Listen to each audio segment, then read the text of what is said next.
Pamene tikuyandikira chisankho cha mu mwezi wa September, pali anthu osiyanasiyana amene atuluka ndithu kuti akufuna kuzapikisana nawo pa udindo wa mtsogoleri pa chisankho chimenechi chimene chikhale chikuchitika pa 16 September 2025.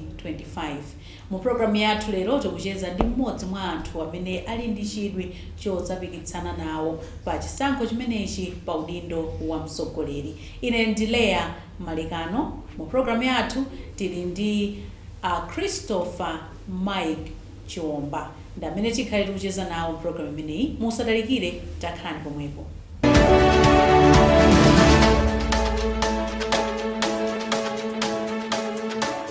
Takulandirani Christopher. Zomwami. Kapena tiyambire ndikunena zokuti Your Excellency. Yes, I'm so optimistic. Yeah. Business ikuyenda bwanji? Well, business ikuyenda bwino, moyo ikuyenda bwino, chilichonse chikuyenda bwino. Chifukwa last time tinakumananso program ngati imweyi munatifotokozera kuti mukuchita ndithu ma business osiyanasiyana makamaka kumbali ya zamayendedwe. Yes. Transport business. Yes. A business ambiri akudandaula kuti zinthu zikuvuta pakadali pano. Nanu mukuvutika nawo? Yeah, I think kuvutika umene kusukuta siye wina aliyense, kuvutika umene kukulipena paliponse. So kuyankhani ndifunso lanu kuti kuti inenso ndikuvutika nawo, ndi limodzi mwa anthu amene akuvutika nawo. Muvutika munjira yanji? Okay, pale panopa ndi nkhani imene kuti ubweretse katundu kuchokera kunja, kubweretse kunoko. There is a lot of delays zimene zimachitika like maborders mwathu. Komanso tikakhala kuti maybe tikupanga locally kunoko ku Malawi. Ndi chinthu chimene ine ndimakhumudwa nacho ngati mtsogoleri wa chipani komanso munthu wa business, kunena kuti tingopatsa mwa chitsanzo ufuna kuyenda kuchokera kuno ku Lilongwe, ufuna kupita ku Blantyre. Kuti uchoke kunoko ku Lilongwe udutse ngati kuyambira pa Bingu Stadium, bypass 6 miles mpaka wafika ku Blantyre, mupeza kuti traffic amene amayimitsa ma truck ndi ambiri kwambiri. Last time I was counting, kulebeza na kuti pofika mu Blantyre ma points over 35 ndi amene a traffic amayima. So pano zimene zozo kwa ine ndimona ngati zokhumudwitsa chifukwa each time a transporter akumuyimitsa ndikuti tikuluza nthawi. Ma truck ena amakhala anyamula katundu amene ali time sensitive. And we all know kunena kuti even economy yathu ya kuno ku Malawi, we can't talk about economy without time. Ndezi ngazimene zozo kwa ine makazi zokhumudwa a traffic anyanya kuyima musi. Yasi mafuna zikuyimitsani? No, pali ma issues awiri. Pali nkhani ya national security, ndi pali nkhani ya zifukwa zawo zimene apolisi amayimira munsewu. Ndikamba kuti zazifukwa zawo chifukwa kuti ngakhala mutati mwaone apolisi amene amayima munsewu 3/4 imagulitsa ntchito magalimoto awo. Siko sagulitsa ntchito magalimoto apolisi yayi. Akakuyimitsa mlandu umene akuyipitsirawo kuti ukaulipire amaloza galimoto yawo a civilian vehicle kuti kalipireni apo kayandamo mwakuti. Ndene ndimadabo kuna kuti tikalipire pa galimoto ya civilian, insurance yake itiyo imene apolisi akugwiritsa ntchito kumagwiritsa ntchito ma civilian vehicles. I think there is more to it. Ndikuona ngati mwina nkhani ndi nkhani ya corruption ndimene yanyanya. Moti nkawayano ndimeneyo basi pa business yanu? Not only that, izini makupatsani chitsanzo za zimene zikuchitika muno mu Malawi. Komanso you remember pakhala ma strikes pakatipa pankhani ya ma drivers in terms of ma passports, ma delays kuti a driver kuti apatsire passport pakati paje zimatenga nthawi yayitali kuti just to renew the passport. So driver wathu amene tamulemba ntchito kuti ayende ndikuti akuyenera kuuza passport. So ma delays ngati amene ajawo zimakhaso affect ifeyo anthu ama business. So how are you juggling between business yanu ya ma transport ndi ndale? Well, ku business ukoko ndi nkhani yona kuti priority ndi chani. Priority in business, without business ndoti ana atupatwa nyumba. Ndalezo tikupanga komanso kuti ndalezo tichite ndalezo. Tufunika kuti tipezeko kandama kochepa ku business, tiponyeko soko kuti at least zioneke kuti zinthu zikuyenda kuchipani. Mumadziwa kuchipani si zinthu zamasewera kuti upange zinthu. Ndipo Malawi pano the mindset ya anthu apa Malawi pano pa ndinoti akaona chipani akaona mpandale, they expect something from them. So kukuyankha ndifunso lanu ndi zinthu zoti so hectic What can we do? We have just to do it. Moti mukubalance ndithu bwino business ukundale kutamanga background ndi zina zotero. Tikuyesetsa komanso titaphunzirapo. Mwazi nzathenake mbuyo mamana pakapondale. Tsiku lero amavala maslippers. Chifukwa choti sadaganize bwino machitidwe yawo. So like ineyo ndikupanga ine ndala, I'm the president of Nzika Coalition. Koma ndikuziona kuti uku kuntachitaso masewera ndizavala nawo maslippers. So chinthu chimenecho I'm trying to avoid. I'm trying to play my cards really well. Kuna kuti komanso as I'm playing my cards ndikuikaso mulungu patsogolo chifukwa mulungu ingatanene kuti zizitheka kuku kumene kuzitheka. Zikuoneka kuti pomwe tikuyandikira kuchisankho cha mu September 2025 zipani ndithu zikalikiliki kufikira anthu kamba za DPP, UTM, MCP, UDF zayambakale kufikira anthu. Do you think they're doing this in good faith? Well, I can't talk for them because I'm kuchipani cha Nzika Coalition. Chipani cha Nzika Coalition ife tukubwera ndi a different mindset altogether kusiyana so ndizipani zina zimene ziliposa. Ifeyo mindset yathu ndi kuti amalawi wonse akathe kuzindikira kuti ifeyo we are worth than my president zimene amatuza. Ndichifaya ndikunena zizi ma president ambiri amene akhala nawo muno Malawi azitsogoleri ambiri amene akhala muno Malawi amatuza kuti ife ndi anthu osauka. Okay, so ineyo I don't share those sentiments kuti ndife osauka. As a matter of fact Malawi si Malawi osauka, koma pali chifukwa chimene azitsogoleri amatuzira ife zimene zozo kuti ndife osauka. Ndicholinga chonena kuti we should be brainwashed.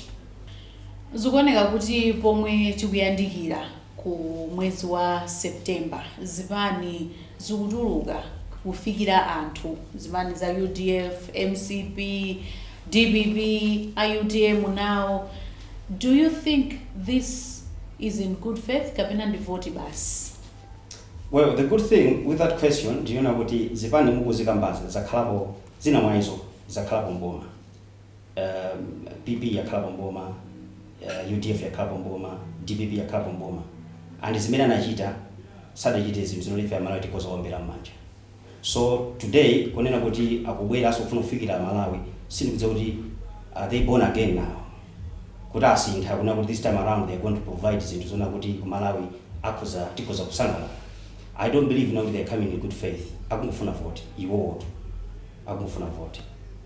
Nde mwati alaba murantoza jani? I'm asking kuti kapena are they born again? Anachita machimo ku Malawi kuno? Ku Malawi kunoko if a government sinabweretse zimene zikuyenera kubwera kwa Malawi umene I think ndi kuchimwa ukulu kwambiri tikatenga pa standard ya kulamula dziko. Chifukwa every Malawian has got the right to development. Now, why am I saying that? Chifukwa zimene ukamba zili even mu constitution yathu ya Malawi ya 1994 echa. Mukayiwerenga constitution yathu koyambira ku preamble kucha amakamba the Malawi people. Ndemo mukayitsika constitution ija ndikufika pa section 30 amakamba kuti the right to development. Now, whose right? The right of every Malawian. Ndimo mukamatsikabe kuma sections mukamatsikabe ku like ma subsections mefika like about like 4 awukamba zona kuti without like any prejudice like kusa kuti chitukuko chisakhale chambali imodzi. That's what they are saying. Komano mukhoza kuona onena kuti zipani zimene zakhala azitsogolera amene akhala ayiwo ambiri nkhani yachitukuko yona tachipange spread equally imakhala problem imakhala yovuta kwambiri. Mostly they are just affiliated kuna kuti ifeyo ngati mtsogoleri ali mlomwe ndoti chitukuko afuna apange kwa alomwe kokha. So izizi zimene zili zophonyana ndi the provision of our constitution. I mean just to answer you. Pamene zipani zimene zimenda fotokozera muzikufikira anthu ngakhale mukuti zili ndi machimo ake. Kukuchitika zambiri kudziko kuno nkhani yakusowa kwa mafuta ndi zina zotero. Inu makamaka mukuziona bwanji zinthuzi kusowa kwa mafuta ndi zina zotero? Okay, kuti mafuta abwere muno mu Malawi. Mafuta kuti abwere muno mu Malawi. Samangobwera yayi.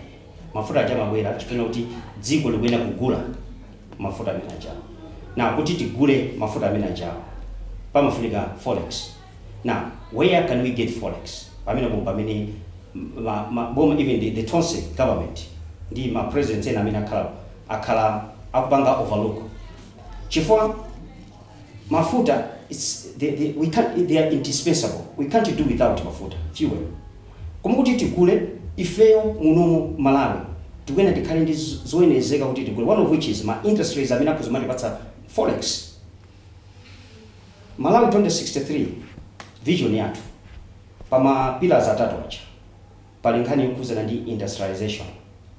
Now industrialization, if we can invest kwambiri mu industrialization, what comes after industrialization the exportation of goods. Now exportation of goods ndofuna tiende step by step olemekezeka mwati zipani zimenezi zili ndi machimo mukuyankhula kwanu, komanso izi zimenezi zikuchitika kuti anthu kunjako akudandaula pa moyo wawo, nkhani ya chakudya, kusowa kwa ndalama zakunja, mafuta ndi zina zotero.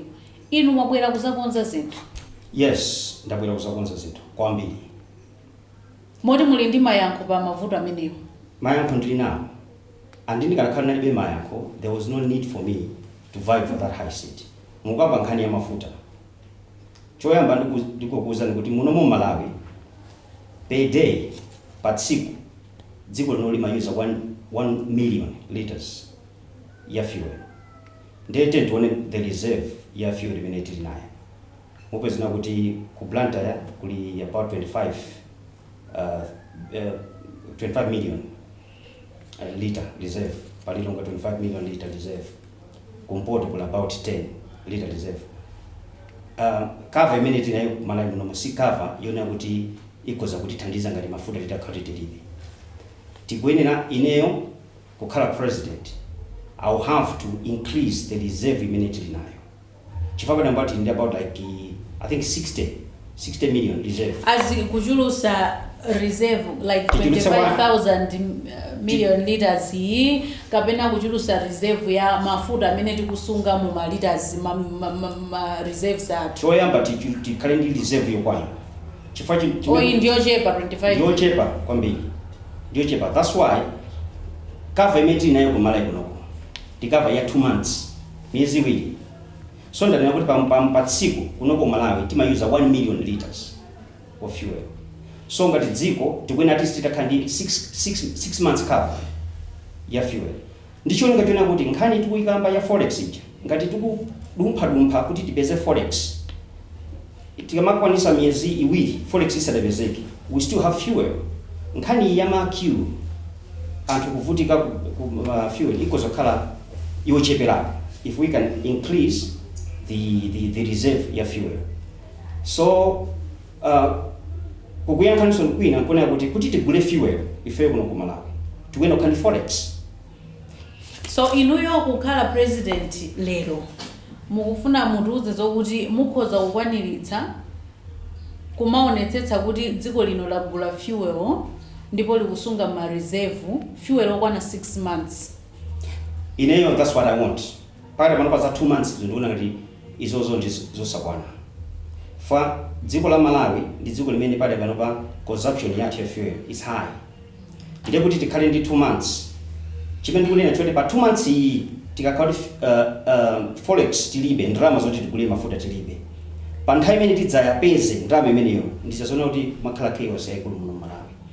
Komano titakhala kuti tili ndi cover ya 6 months.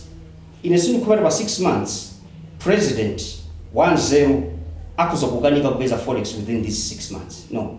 2 months inde pena baka I do understand.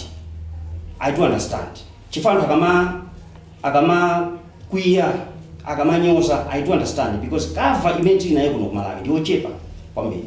So muli ndi mfundo zotani noyo ngatanzika coalition kuti mutatenga boma mukwanitse kugula fuel okhala mdziko muno for 6 months. Okay, ndimakamba konkhani yokuzana ndi Malawi 2063. Kuti Malawi 2063 ili ni mapillars atatu, ndi ma enablers 7. Pa mapillars atatu wacha, one of which ndi industrialization.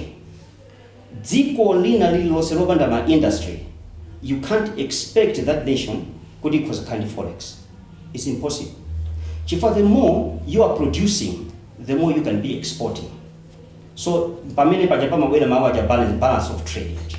Ifeyo dziko lino la Malawi, we need to export our goods more. Chifukwa tikapanga choncho tikhala ndi forex. And I don't think kuti tikakhala forex fuel yakhoza mativuta. Chifukwa chinthu choyamba muno mu Malawi, chimene ndanena kale kuti is indispensable ndi mafuta. Mafuta akasowa chilichonse chimakhala chaotic. Mafuta akakwera mtengo chilichonse chimakwera mtengo. So tiyeni tiyambe kukonza chimene tikuna chili indispensable muno mdziko, which is fuel. Nde bankhani ya industrialization yo azinzika coalition mukuona kuti muzayikwanitsa bwanji nkhani imeneyo, chifukwa isi nkhani yoyamba I'm sure Malawi 2019 2020 akhala kumva nkhani imene industrialization, mafactory opanga juice, mafactory opanga mbewu, opanga fertilizer, tizatere tizatumiza zinthu kunja, sikoyamba kuzimva izizi. How do you intend to achieve that?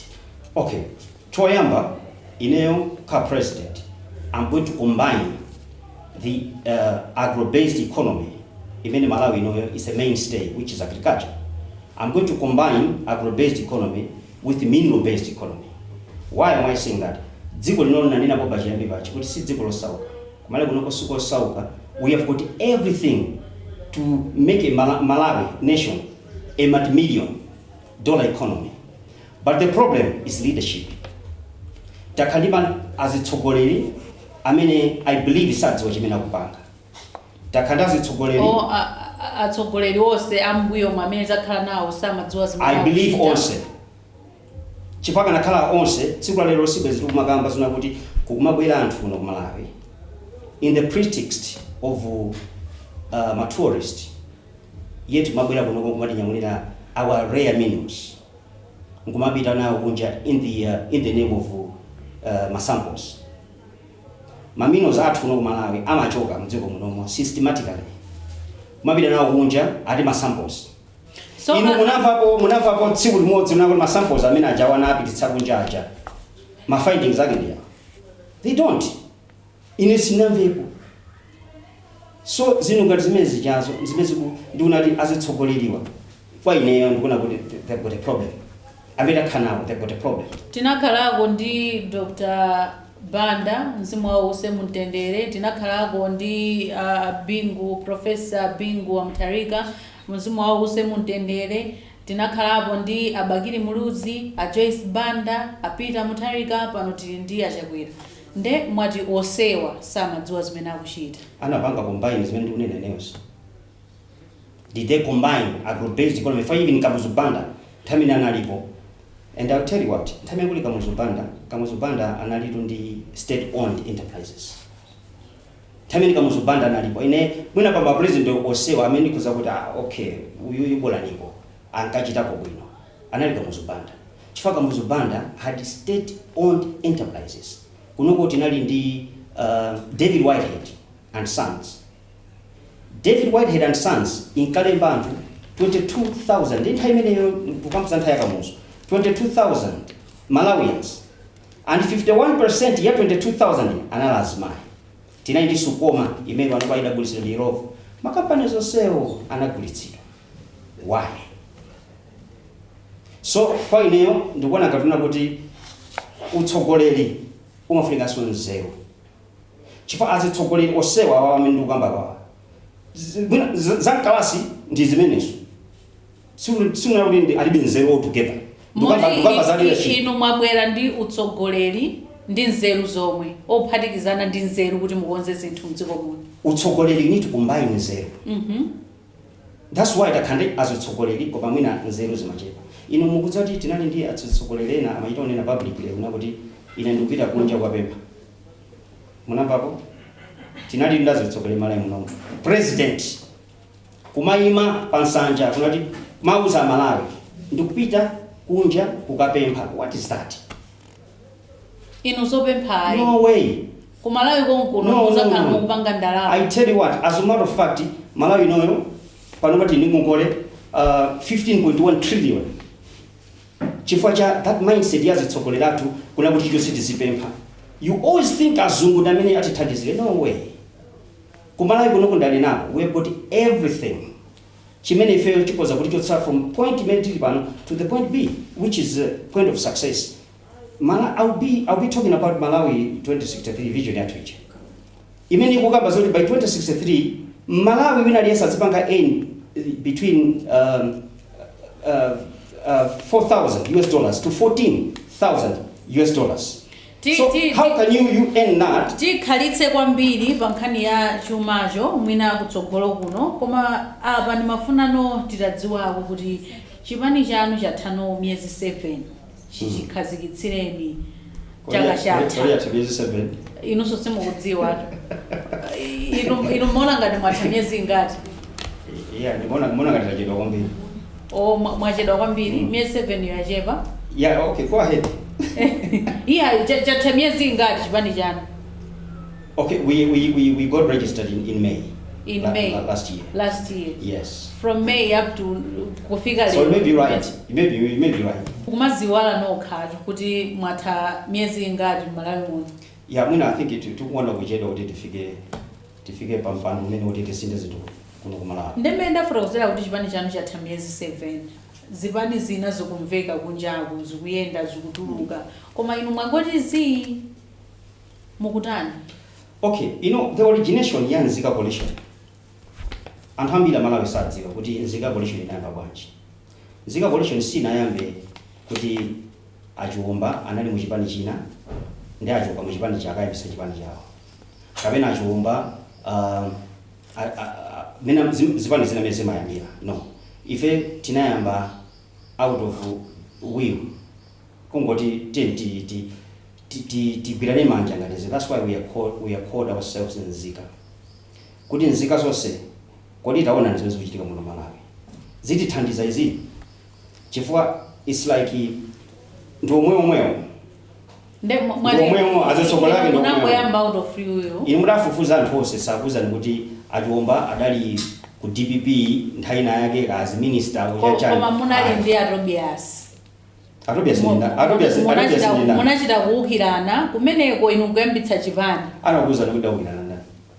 Ndi mmene zinakhalira. Ku Malawi kuno anthu koyamba kumva za Nzika coalition inali chifukwa cha Atobias.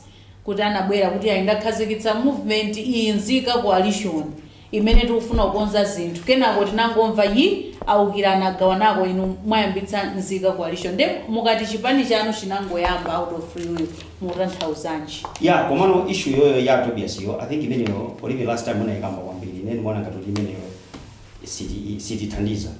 No, I wanted to correct what you have said. Kuti inu chanu chinangoyamba out of free will. Okay. Koma kuti chanu chiso kuti chiyambe panali kugawanikana ndi gulu lina uko. Ndipo mwina ngokuyankhani pang'ono mwina for the sake za anthu amene akumvera kuti kodi Nzika idayamba bwanji.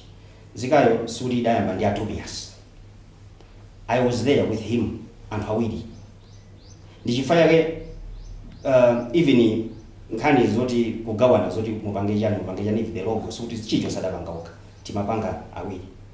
Komano nthawi zina zake mukamayenda ulendo olo Bible limanya kuti azayenda bwanji anthu asanapangana. As we tikuyenda mulendo wathu umene wa Nzika coalition, he wanted now kuti akaime as independent. Pamene Nzika ndi gulu lathu sikufuna munthu amene aime independent. So pamene panakhala magawanikana. So as a matter of fact, si panakhale kuwukirana kwina kulikonse, si panakhala chidani china chilichonse. Ndimangofuna ndikonze pamene munanena kuti inu chanu chinangoyamba out of free will. That's right. Kuti nanunso kugawanikanako kunalipo ndimafuna pamene popo muvomereze. Mwakhala mukutani kwa miyezi 7 imeneyi?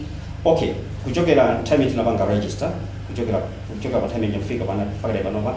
Takha tukufuna kuti how are we going to get funding? Because obviously singapange campaign without funding. Komanso funding sulunga ngoyipeza lero ndi lero. It takes time. So ndi chinthu chimene chatichedwetsa chimene chatichedwetsa chifukwa sitife ngati zipani zinazo zoni zokhazikika kale yayi. Ichi ndi chipani chimene ifeyo ngati nzika tinanena kuti zimene zikuchitikazi ife zatikwana, tiye tipange zinthu zathu za ife tokha. That's why mulibe ma recycled politicians mu Nzika coalition. Ndinanenapo kuti chipani sichidayambe kuchokera ku chipani china. Mutafufuza wina membala wina aliyense amene ali mu Nzika simuona kuti anali ku chipani china chake. Mulibe recycled politicians chifukwa ife tabwera with a different mindset. So zipani zina zapanga ma convention ino chanu cha Nzika coalition mupanga liti? Ifeyo we are not mandated for now kuti tipange convention according to malamulo. Chipani cha nyowa olefeme tipanga register chipani tinapatsidwa asset declaration form. Now asset declaration form sitinaive kupena kale kose chifukwa ndife tikuyamba kumene. Ndathink lamulo adalunikira bwino kunena kuti chipani chikamamba kumene sunganene kuti ifeyo tili ma billion makoti kapena tili ma million makoti. No, they expect you kuti pa nthawi imeneyo mupange njira zanu zoti mukhale ndi ndalama. Convention ndio tiziyang'ana ma 2030, but for now so malamulo awa ndi malamulo a chipani chanu ose malamulo political act kwa 2018 kwa badwa zipani zingapo zosiyana recently china cha aona bona nkhuma PDP anapanga within a year, within 6 months or so anapanga convention.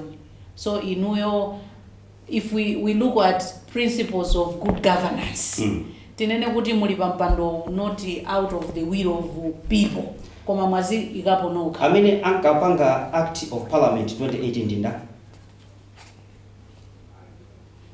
the acts of parliament amapanga ndinda. So amene apanga the act of the parliament sana pange kuti chipani chatsopano should be mandated to hold convention within 5 years. So you are not mandated. You ask makambaza ujeni anamfumwa si angwemba mujibani mwao. Anakuma is very, very different with me. Anakuma has been in different parties. Okay? Anakuma anafusiwa sofu solomweo. Ananadifeti bangajani. Chifai uo alinapo kutegera. And sudi ndizoganizidwa. Kuna kuti if you've got money, ubanga convention. Ndizosaganizidwa. Koma mwina ziko zikazoganizidwa to run maybe for that high seat. After 5 years, ndio uganira kuti well no I think definitely, and as a matter of fact I've been saying that for quite a long time. Kuti nene kana kandi drama lero. Chifoti kaunikira as that was amenabanga ma convention. The recent convention ya UTM, I think they've spent over 200 million. So sindama zote ngongoti basi wazipeza mwachisawa ya. Chipani chili chonse chimakhala ndi zimene iwo wamayimira political ideology. Chipani cha Nzika coalition, what is your political ideology? I think if we were based a bit on mindset change. Because mindset change you find unity is a bedrock in all institutions, government institutions. If there can be a mindset change, governance. Why am I talking about mindset change? Because most of institutions here in Malawi, they are soiled with corruption. And there was a survey done by Afrobarometer in 2022. That survey, in 46% ya Malawi, agona kuti corruption yambiri in police. Pama institutions 11, I mean, ana panga survey yao in police. Now, let's talk about immigration.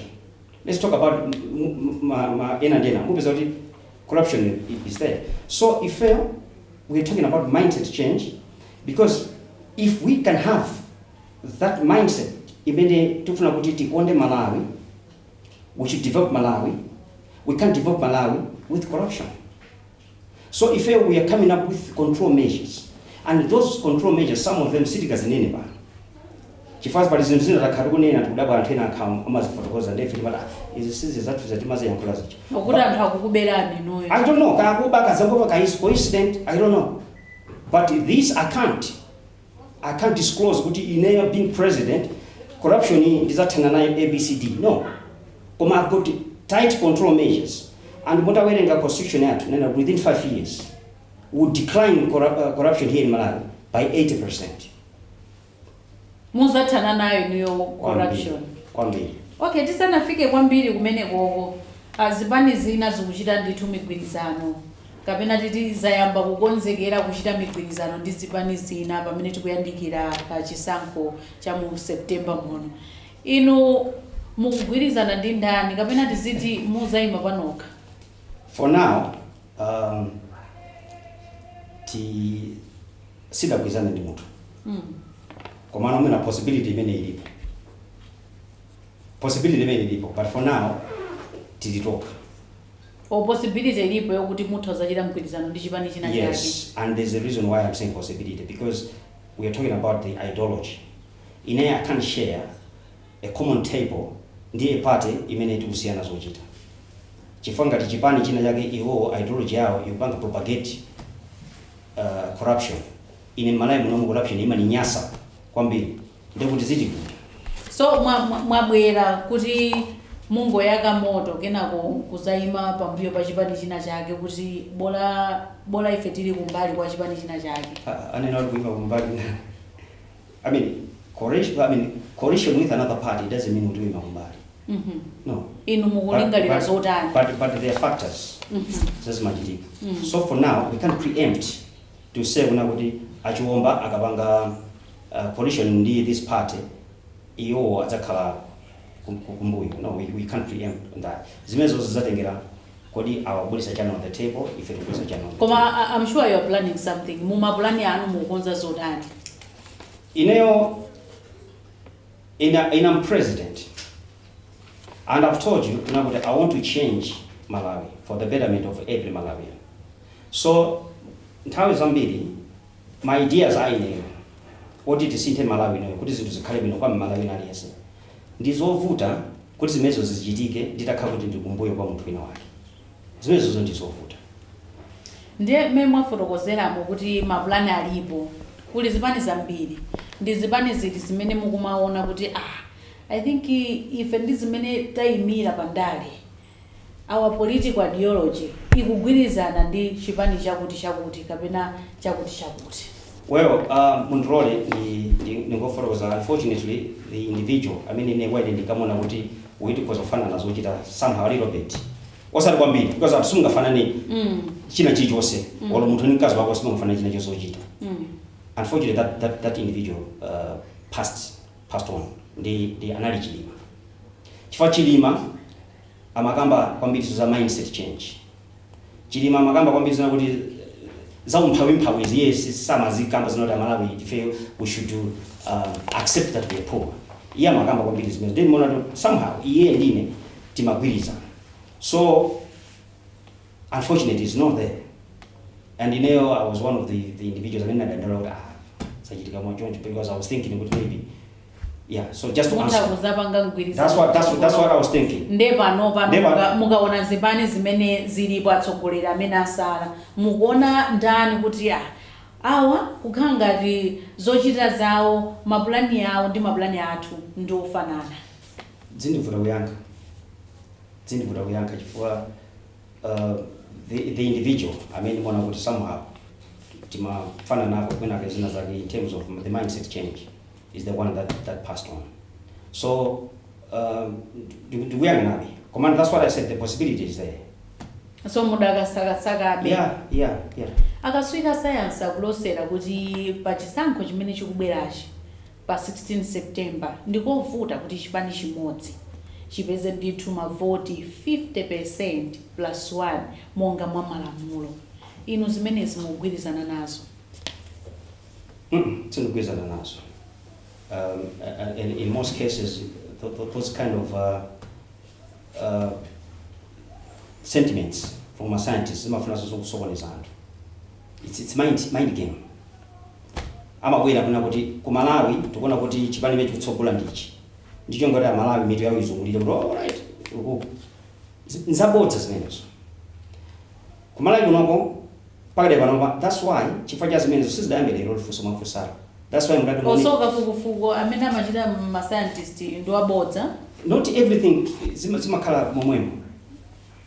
Sizimakhala momwemo all the time unakuti ku Malawi tukona kuti amene akuina ndi uyu kapena ku Malawi. Okay, I'll give you an example. There was a research research tikuwekeza kani ya zachuma research which imene imakamba zona kuti by I think by 2030 our GDP I think it was to do with kind IMF I'm not so sure amakamba zoti by 2030 all kana zibaka contradict kuna kuti our economy will grow omwe aonera kuti by 2030 omweyo Malawi will be poor. So you can see the research which they make amakama research una kuti akubwera ina ndizifukwa. So kuno ku Malawi azitsogolera ambiri so akhanga kuti mitu yawo yasokonekera chifukwa cha research ngati amenewo kuti dziko lakuti kunena zakuti there's a research in maybe in UK kunena chakuti ku Malawi, then Malawians the leaders here they capitalize whatever they do based on the research done in UK kabina ku America. No, kumana kuno is possible for a party kupita kuzisankho ndikuwina ndisotheka. Mukumati mukaonikira mukaonaona ndi chipani chiti chimene inu mukumachiganizira ngati anzika coalition kuti ichichi kuti chingopita chokha mu chisankho cha 2025 pa 16 September chitha kuzapeza mavoti 50% plus 1. Chipani chimene chocho chitakha kuti chili ndi ndalama chadziwika bwinobwino ku Malawi anthu achimva my ideas amene ali nacho ndi chanzika coalition. Chifukwa chipani cha Nzika coalition ndi chipani chokhacho chimene chili my ideas osiyana ndi zipani zina zonse. Unfortunately we don't have pada ipanova and akuza kuti we are still digging. And this omwina aso ndipezero mwayi kuna kuti chipani cha Nzika coalition ndi cha Nzika wina aliyesamali Nzika. Nzika mukazifunsa pada ipanova kuna kuti kodi 2025 move chani ambiri they are confused. Pakati pano paina kunena kuti ndi mwina tu akuti mwina ndi mwina tutibwerere kwa dati ena kunena choncho. Mwina tibwerere kwa dati why? Koma dati omwe onthana naye pampando kwa adadaja adadi ndi ati kuti tibwerere kwa adadi ndi ati. Yeah, anexama chwa choncho Professor Peter Mutharika. It's called a dati. You can remember antamene Professor Peter Mutharika anali president. The same Malawians ankamutchula kuti the worst president, a dormant president, and anatchula mayina osiyana-siyana. Now today there's this handsome young man, young man, Dr. Chakwera, beautiful accent, American accent, and we all thought, well, this one, you know. Today, well, the Malawians are with Bola Adadiach, ali professor Bola. Now Bola uyuyu ndifuna kuti Malawi sabona chipani china chimene akuzovotera. Sabona tilowera kuti. That's why ndinena kuti titagwira na manja ifeyo Malawi kuti taisapo achakwera, taisapo a professor, taisapo zinazi palibe imene tachiona. Tete kugwira na manja tipange za Nzika coalition ndizotheka kuti Malawi. Amene mtsogoleri wake muli inuyo. Kuti mwanyamule a Malawi. Kodi mtsogoleri wa Nzika coalition ndani? Tsogoleri wa Nzika coalition ndi ndani? Sendine. Yeah.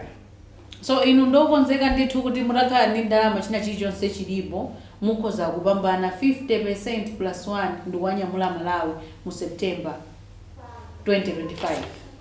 I don't think there is anything chimene chikhoza kupanga kuonetsa kuti uyu amene akhoza kuthekera kulamula dziko lakhale kwa mtundu wa blue kapena wa green kapena you can't. Ineyo I can lead this nation to the betterment of every Malawian. Komano chimene ndikunena pade panopa ndikufuna I'm putting together the resources chifanda ndinakale kuti ndifikire Malawi inopena pali ponse. Ndikuyenera kukhala ndi ma resources. Ndikuyenera kukhala ndi osati mfundo iyayi. Mfundozo nditakhala kuti ndinazo mfundo ive panopa ndikukuza ndi mfundo. Amene amvera program iyi siwonse ya Malawi. Pala anthu ena akutali samva nawo za program iyi. Ndi mfundo zimene ndikunena pano basi amva ndi amene aonere program iyi. But for me kuti ndikafikire munthu kwambiri I have to go there myself. So zinthu zimenezo zimafunika ndalama. So ndalama sitingaike pambali. We need money. Taona mbuyomu zaka zonsezi atsogoleri kumakhalatu very wise kunja kuno kunja kwa boma kumaoneka kuti komatu amene wande ali ndi mfundo awakhoza kuchita zinthu koma kungolowa mboma zochitika mbwe kumangolubwalubwa mwina ndigwiritse ntchito chichewa chimenecho kukanika ndithu kuchita zinthu. Tatiuzeni zomveka zogwirika bwino zimene inu mungachite kusintha zinthu mmene zilili kuno ku Malawi. President wina aliyense akakhala pa mpando sangayendetse dziko yekha, amene akhale ndi ma-ministers ndi amene amakhala ngati the driving force ya utsogoleri ujawo. So ma-ministers amene kunoko amasankhidwira kunoko ku Malawi, ineyo I don't share the sentiments and I don't buy it. I don't like the way ma-ministers amasankhidwira ku Malawi. Ine being president kunoko ku Malawi, ma-ministers amene gwire nawo ntchito ndigwira ntchito ma-ministers amene ali ma-technocrats. Chifukwa ngati nditenge minister amene wa energy, ndikuti minister amene sinditenga minister foyoti minister yo wogwira nani ntchito ku Chipani. Ma-ministers ambiri amene ali kuno ku Malawi amakhala ma-ministers pa mawu aja tikwayuza ku Malawi kuti kupepesana. Chifukwa munthu wabva naye kuwawa, mwagendedwa limodzi, mwakuwidwa limodzi, nde tawina zisankho, nde pa nkhani yopepesana inu mukhala minister chakuti, inu mukhala minister chakuti. I don't like that. I don't believe in that. I believe a minister must be a technocrat. Chifukwa a technocrat akabwera kwa president kunena kuti Mr. President, chaka chinochi fertilizer amene tibweretse ku Malawi kuno tisabweretse fertilizer mtundu uwu. Akhala ndiyo jayo, he has made his own research and he knows what he's saying. Kunoko ku Malawi tsiku la lero tinda minister okay, tukamba nkhani za magetsi, the Minister of Energy, and today Malawi noyo amapeza magetsi akuzimazima ngafusa kuti zitsotso zadzaza kunkula. Today kumakamba za zitsotso, kumakamba zona kuti atikanyani anagwera kupina kwake basi magetsi anthu alibe. That's absurd. When you have a technocrat, munthu amene uja amakhala kuti akudziwa chimene akupanga. Takhapo ndi ma-ministers kuno ku Malawi taonapo munthu ophunzira kuno kwambiri, komano munthu uja mwina anaphunzira mu education, is well conversant with education, akapatsidwa ministerial position ya finance. Ine zimene zozo ndi mwana kuti pamene pamalakwika kwambiri pamenepo. Kukhala ine president, every minister akhale minister wonena kuti he is well conversant, is very articulated in his ministerial position. And I know anthu ena akhozonena kuti ya tini ma-PS ndi ma-technocrat ndizoona kuma PS si minister. PS akhozobeka document which a minister sakudziwa ma-technical jargons amene ali mu document much. So that's the reason why tikunena kuti in being president I will do something differently. So mfundo zogwirika zimene mungatiuze ndizi za cabinet kusankha anthu amene ali ma-technocrats. Okuyankhani funso amene munafunsira. Yes. Chabwino. Ndiye tibwere ku nkhani ya zachuma. Timakamba poyambirira paja nkhani ya forex. Chuma cha dziko lino mmene chikuyendera mukuona bwanji? Yeah, chuma cha dziko lino sichikuyenda bwino. And sichikuyenda bwino kwambiri chifukwa china kuti okay, tikukamba za agriculture. Timakamba kupambira kuti agriculture is the mainstay of our economy. Komanso agriculture ndimene imalemba 80% ya employment mu Malawi. Koma mukhoza kuona kuti agriculture yo many zikuchitikira in terms of production has gone really down mu Malawi. So ngati production yatsika ndikuti zimapanga affect ma companies amapanga produce things. Ma companies aja kakhala affected, chimene chikutanthauza ndiona kuti anthu ogwira ntchito kumene kujawo, it's either they can be retrenched. Ndemo kakhala kuti mwachotsa anthu ntchito chifukwa company chasikupindula kena kalikonse. What it means tiona kuti pamakhala low consumer demand. Ngati tindi low consumer demand ndikuti anthu they won't spend anything. If they don't spend anything, my company sapanga produce anything, we don't expect economy to grow. So I believe kuna kuti the economy yathu kuti ikhale bwino, we need to increase employment in Malawi. Government spending, it has to increase. The balance of trade jetina kamba it has to be there. zinthu ngati zimenezi zimene zikoza kuthandiza kuti the economy should go. Government spending iso iweneka Government spending tiamakamba za government spending silukamba government spending like kuti ikunonga ndalama no. Infrastructures. Government has to have money to spend by my infrastructure. Mwanga mwachitsanzo misewu ngati mene kuchitikira papai. Kwaona misewu iyi tukamba za intercity misewu. Chifukwa dziko lina lililonse limene infrastructure yake kapena misewu sili bwino. Mwezapeza dziko limene ma investors amathawa. Ma investors sabwera ya. So investment in the nation ndimene simapanga contribute to the economy kuti dziko likhale ndi economy. Pakadali pano katundu wa zinthu akungokwera, umoyo wa anthu ukungokwera. Mukuona kuti zinthu zimenezi zikhoza kusintha ndithu economy yathu ndi kukhala stabilized. Inu mukhoza kuchitapo chani kuti mwina economy yathu ikhale ikuyenda ndithu bwinobwino zinthu zikhale mitengo yabwino yokuti wina aliyense akhoza kumakwanitsa kugula katundu m'dziko muno.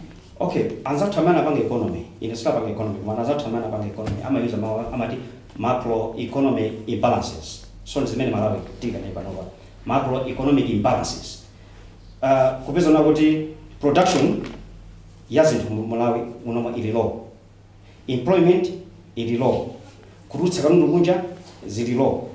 How do you expect kuti Malawi ino zinthu zizibwera?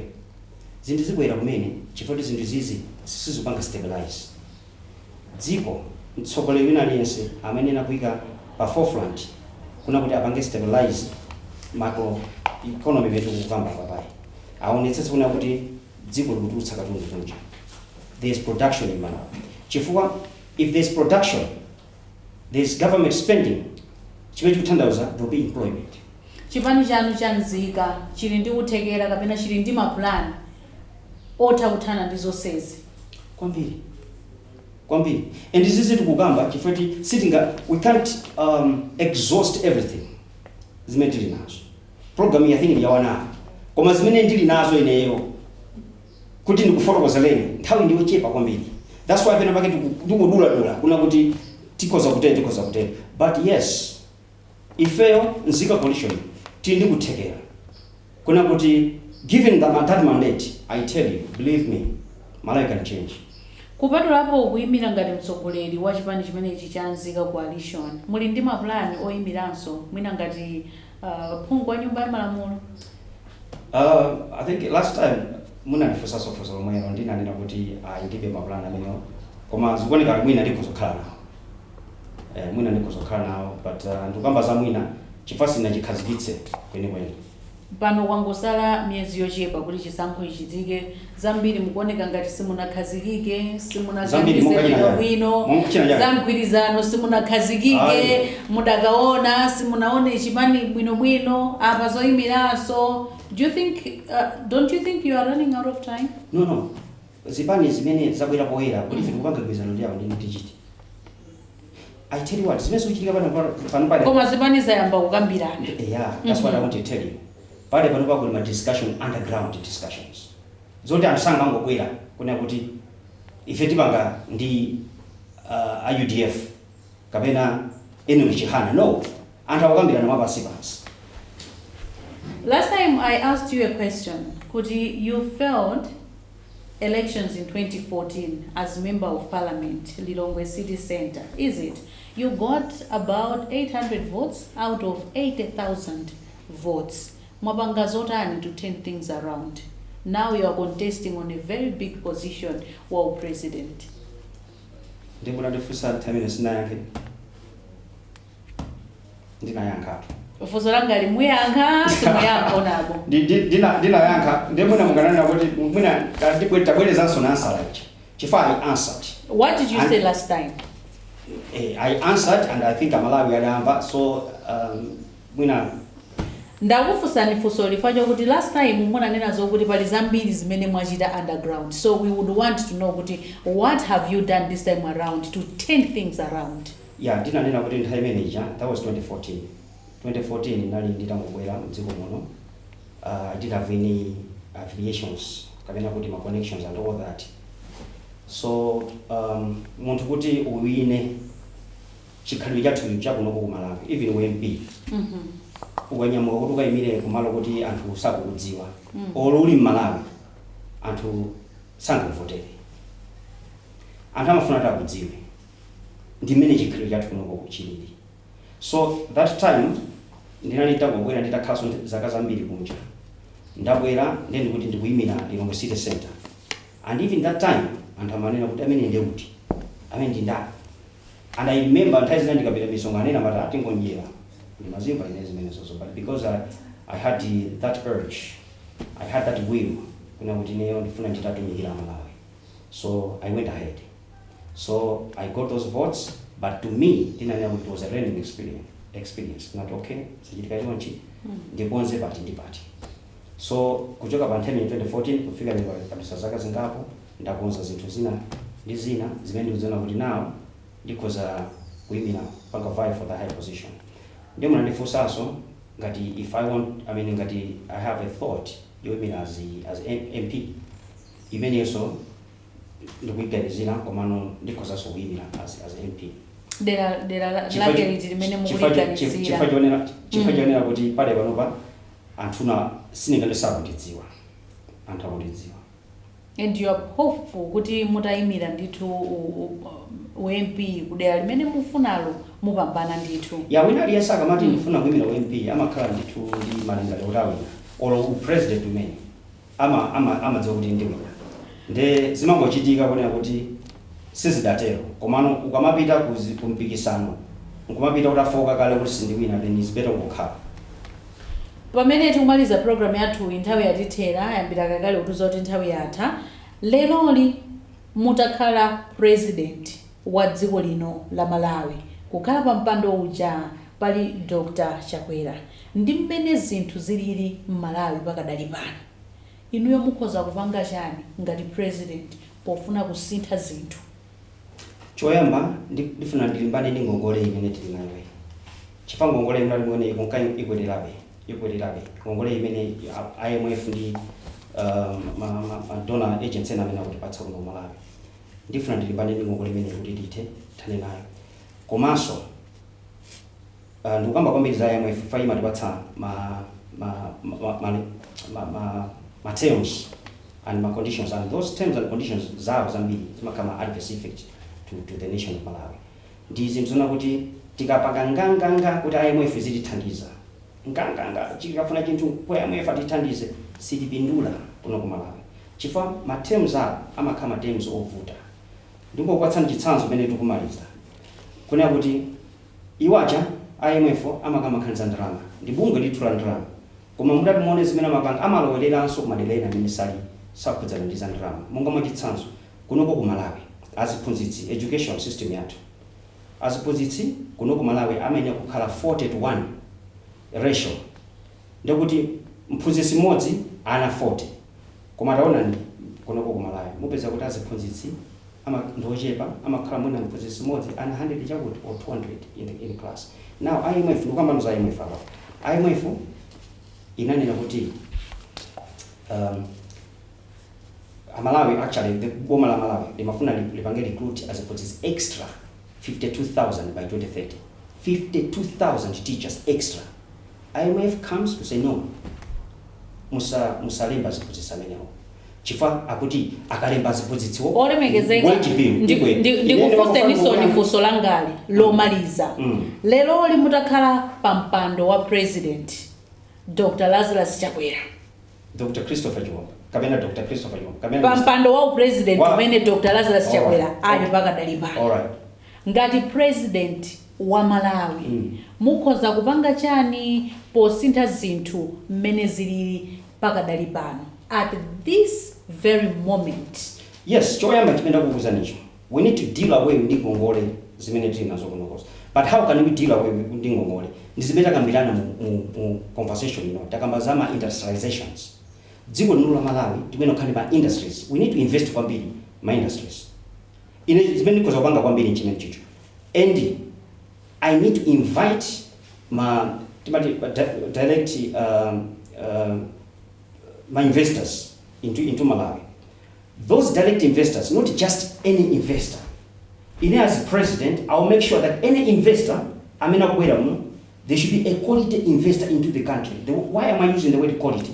Akabwera ntchito imene akugwira kunoko asili amalawi nzeru kuti ntchito iyi timagwira kunoko timatete. Osangobwera kuno ku Malawi, amalawi kungokhala ngati antchito sakudziona kuti ichichi kuti chibwere chitulukira pa adatere zidata sakudziwa. The investor comes into Malawi 3 years, 5 years, 10 years ngomapita kwawo kwafusa Malawi maphunzirako chani. They don't know anything. I don't like that. I need my investors, quality investors. That's what I'll do. Ndikuyamikeni kwambiri kuti munapanga nthawi kuti tichezenso mu chaka chino cha 2025 Christopher Mike Chiomba. Zomwe kwambiri. Tathokoza kwambiri. Umonso ndi mmene tamalizira kucheza kwathu ndi Christopher Mike Chiomba amene ndithu ali ndi maganizo ozapikisana nawo pa mpando wa president ku chipani cha Nzika Coalition. Ine ndilea Malekano, pitizani kuonera mapulogalamu otsatira pano pa Zodiak.